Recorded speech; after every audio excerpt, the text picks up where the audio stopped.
This weirdo in a mask can transform into a deceased person just by consuming their belongings before death.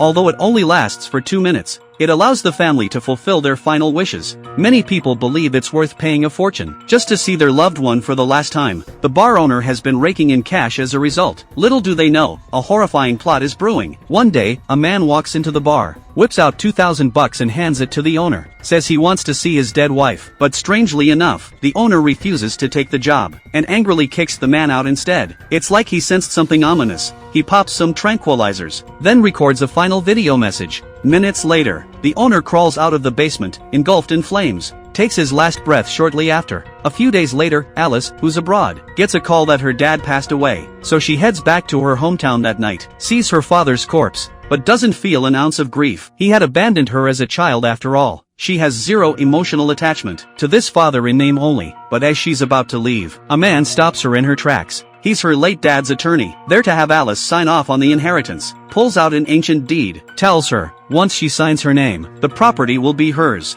Alice doesn't think twice, scribbles her signature on the contract, clueless that this one move will bring her unforeseen consequences. That night, Alice stays at the bar, but as she's sound asleep, the midnight alarm suddenly blares, startling Alice awake. She faintly hears footsteps downstairs, so she turns on her phone light and heads down. A man appears out of nowhere, scaring the living daylights out of Alice. He introduces himself as Neil, and assures her he means no harm. After a quick chat, Neil learns Alice is the new owner, immediately slaps $2,000 on the counter, says he just wants to see his late wife. The woman in the bar's basement can make it happen, then takes out all his cash, begging Alice to grant his wish. Alice thinks it sounds crazy, but seeing that stack of bills makes her waver. The next day, Neil shows up as promised. Alice brings along her bestie too. She slowly unlocks the basement door with the key. The weird thing is, once they enter, the basement is completely empty, just 2 chairs in the center, and a black hole in the wall. Neil tells Alice to try calling out to whoever's inside,